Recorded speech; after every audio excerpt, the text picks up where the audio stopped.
Stock markets are rallying today as the central bank indicated they will be cutting interest rates or are more likely to cut interest rates in their next meeting and perhaps cut interest rates further still in future meetings. I know many of you were waiting for this signal from the Federal Reserve to start accumulating shares. And in that sentiment, I'm going to highlight 3 undervalued stocks you can buy now while the prices are low before prices increase as interest rate decreases tend to have the impact of lifting share prices. So without further ado, let me share with you these 3 undervalued stocks to buy. I want to thank The Motley Fool for sponsoring this video. Visit fool.com/Parkev for the 10 best stocks to buy now. All right, the first undervalued stock to buy I'm going to highlight is Kimberly-Clark, the household goods company. The company is selling at a market price of $130 per share, $133 to be more precise, and I think that's undervalued given its intrinsic value.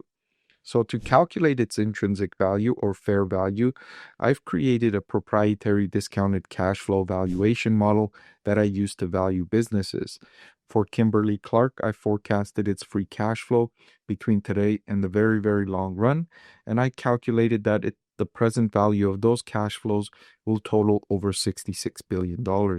The discount rate I've calculated for Kimberly-Clark, given its lower than average risk, is 6.3%, and that allows a higher value of the free cash flow because it's discounted at a lower rate.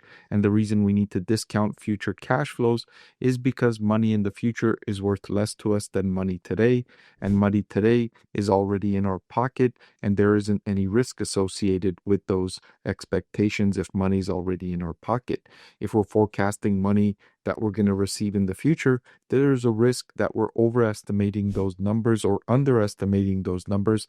So we need to apply a risk factor to account for those uncertainties.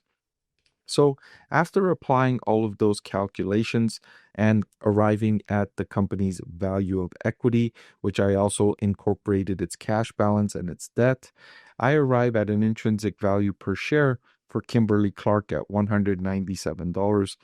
Compared to the current market price of $133, this stock looks considerably undervalued. The next stock I'm going to highlight as being an undervalued stock you can buy now is PayPal. The similar calculation I made for PayPal again pointed to an undervalued business. The present value of all of the free cash flow I expect this business will generate between today and the very long run is just a little over $114 billion. The weighted average cost of capital is significantly higher for PayPal because it's a more risky business compared to Kimberly-Clark. The WACC, or weighted average cost of capital, I calculated at 12.03%.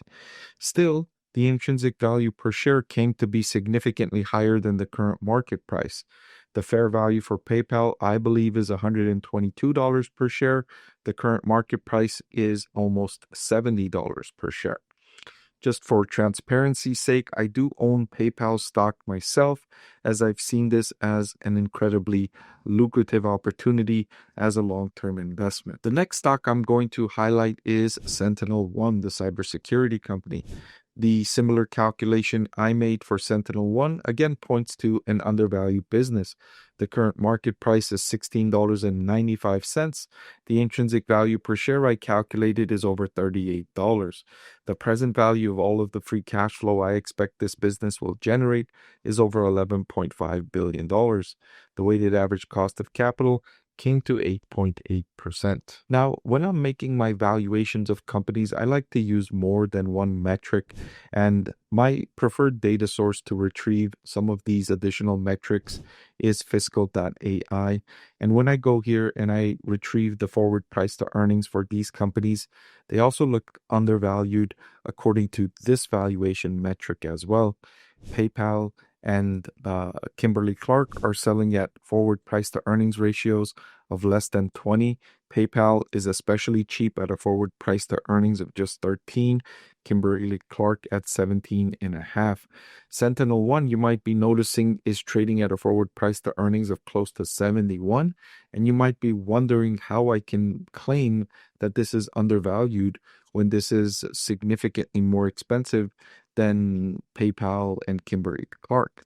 And the reason is because SentinelOne is generating growth and has growth expectations that far exceed that of Kimberly-Clark and PayPal. So I can justify paying a higher valuation for SentinelOne because I can expect this company is going to grow much quicker than PayPal or Kimberly-Clark will. In fact, if I share with you the revenue growth these companies have generated from 2020 until the most recent trailing 12-month period where we have data, SentinelOne has far outgrown these companies. Kimberly-Clark has barely grown revenues at just a 0.7% compounded annual growth rate in those years.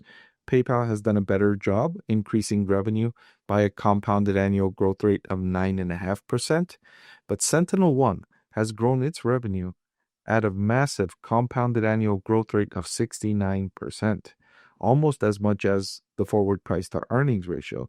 In fact, if I were to take a look at the growth rate, the compounded annual growth rate divided by the forward price to earnings ratio, SentinelOne has the highest number. And so it's generating the best revenue growth compared to its forward PE compared to PayPal and Kimberly-Clark. And so that's why I can recommend SentinelOne as also being an undervalued growth stock, even with its higher forward price to earnings valuations. So these are three undervalued stocks when I measure them on my proprietary discounted cash flow model, and when I measure them on a forward price to earnings basis, they look undervalued regardless of the measurement tool I'm using. Of course, just because they're undervalued doesn't mean there isn't risk to investors. All investments come with a risk, and anyone that tells you otherwise, you should run away from them and report them immediately.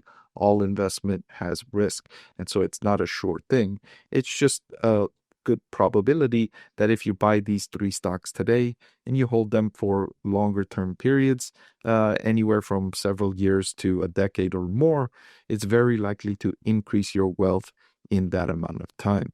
So these are three undervalued stocks you can buy now and hold for the long term. Hey everyone, so many of you have been asking about my investing strategy, and I'm excited to announce that I've written a book that's available for sale now that describes my 6-step investing framework for evaluating stocks. I've added the link in the description below.